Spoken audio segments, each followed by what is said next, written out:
안녕하세요. 작업자 주다스입니다. 문신사입니다. 오늘은 타투 강의 제2강 문신 원리와 역사 그리고 메커니즘에 대해서 다루어 보도록 하겠습니다. 다소 지루할 수 있으나 평소 생각하셨던 오해 등을 풀고 확실한 문신 원리를 이해함으로 기술과 이론적인 중요성에 대해서 되짚어보고자 하니 시청해주시면 감사하겠습니다.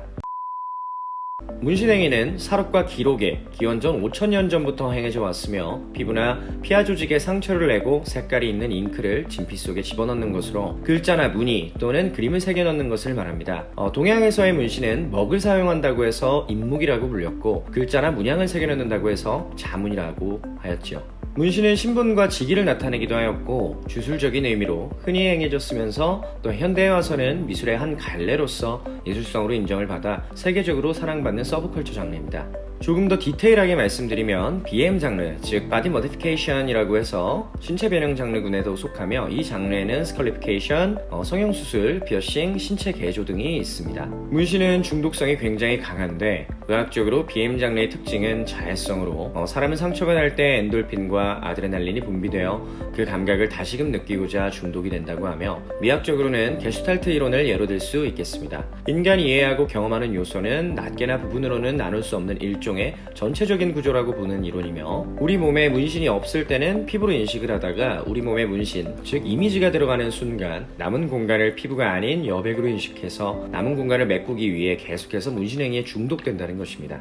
서론이 길었네요. 그러면 문신의 기초 원리와 문신의 의학적 상관관계에 대해서 말씀드리도록 하겠습니다. 문신은 기계적, 생물학적인 전묘법으로 표피 아래의 진피 속 면역세포인 매크로파지, 즉 대식세포의 식균작용에 의해 이루어지는 것입니다. 식균작용은 병원체나 기타 이물질을 먹어치워 분해하는 작용이며 대식세포 속의 라이소자임, 즉 가수분해 소화요소가 문신 잉크를 이물질로 인식하고 먹어치워서 분해하려고 하나 잉크의 주성분인 탄소 알갱이 분자가 워낙 비대하여 분해하지 못하고 계속 머금고 있기 때문에 우리 몸에 남아있는 것입니다. 쉽게 요약하면 문신행위는 의학적으로 면역작용, 면역 반응인 것이죠. 바꿔 말하면 문신행위 자체가 염증인 것입니다.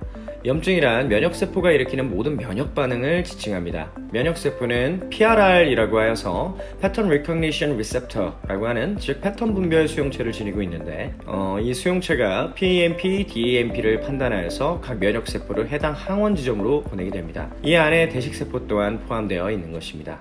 PEMP는 Pathogen Associated Molecular Pattern이라고 하여서 병원체 관련 인식 패턴을 가리키고 DAMP는 Damage Associated Molecular Pattern이라고 해서 병원체 관련 인식 패턴을 말합니다. 문신의 경우 이 DAMP에 해당하며 찰거상이 난 해당 지점에 면역세포인 대식세포들이 몰려들어서 잉크를 머금게 되는 것입니다. 하지만 필요 이상의 데미지가 들어가는 경우에는 즉 주변 조직세포 손상이 심해지는 경우 손상된 조직들 사이로 면역세포들이 진물과 같이 섞이며 상처 밖으로 빠져나가게 되는데 이를 혈관 외 유출이라고 일컫습니다. 이 경우 두 가지 이유에 의해서 염증이 심화되어 색이 빠지는 현상이 좀 많이 일어나게 됩니다. 첫째는 데미지가 심할수록 몸에서 히스타민을 분비시켜 진물이 많이 나오고 붓기가 심해지는데 이때 진물의 주성분인 혈장과 피브린을 비롯해 면역세포인 대식세포 또한 같이 섞여서 빠져나가게 됩니다. 쉽게 말씀드리면 색을 머금고 있어야 할 대식세포가 혈관의 유출로 인해 밖으로 빠져나가서 진피층에 색을 머금고 있어줄 세포가 줄어드는 것이죠. 미술에 빗대어서 설명을 드리면 같은 면적에 있는 검색 점이 100만 개가 찍혀 있는 것과 30만 개가 찍혀 있는 것이 색의 밀도와 진함이 전혀 다르듯 같은 이유로 색의 밀도가 약해져서 색이 연하게 나오는 것입니다. 작업자는 이 상황의 경우에 색이 잘 박히지 않는다고 느끼게 되어서 더 많은 횟수, 더 깊게 색에 넣게 되기 때문에 데미지는 좀 더 많이 들어가게 되며 말씀드린 사항이 반복되는 악순환이 되는 것이죠. 둘째로 데미지가 강하면 혈전과 피부린의 분비량이 많아져서 진물이 굳어 생기는 딱지, 즉 혈병이 두껍게 생기게 되어 벗겨지는 허물이 아닌 뜯겨나가는 상황이 되어 색을 잡고 같이 뜯겨나가게 됩니다. 위 두 가지 이유로서 문신행위는 결국 기술적인 문제가 중점이 되며 관리는 차후 문제가 되는 것입니다. 그로 인해 결국 문신은 애프터 케어보다는 기술적인 부분이 중요할 수밖에 없습니다.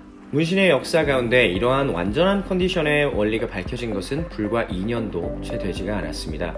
2018년경 2월호 프랑스 의학 잡지인 실험의학 저널에서 처음 밝혀졌으며 그 때문에 정확한 정보의 부재로 인하여 여태까지 관리법이 상이했었으나 현재는 확립된 이론으로 인하여 확실히 정보를 전달해드리는 것이 가능해졌으며 올바른 관리법을 전달해드릴 수 있게 되었습니다. 추가적인 관리법에 대해서는 후편에서 말씀드리도록 하겠습니다. 제2강 문신 원리와 역사 그리고 메커니즘에 대해서 알아보는 시간을 가졌습니다. 다음 3강에서는 문신기계의 작동 방법과 구동 원리의 종류에 대한 강의를 진행하도록 하겠습니다.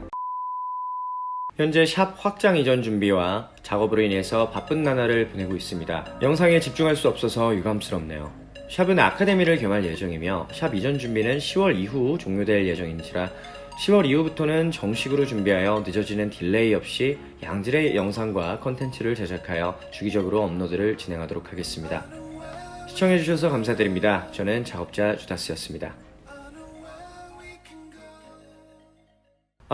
참 추가적으로 아마 바뀐 점을 좀 느끼셨을 거예요. 지금 안경을 제가 지금 쓰고 있는데 예전에 라식 수술을 받아서 안경을 옛날에 썼었다가 사실 안 쓰고 있었는데 다른 타투쉐어나 이런 여타 영상을 통해서 좀 촬영 목적으로 해서 쓰게 되었었습니다.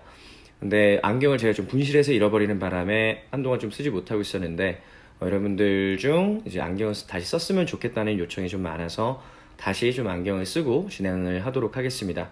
불편하실지 모르겠지만 예쁘게 봐주셨으면 좋겠습니다.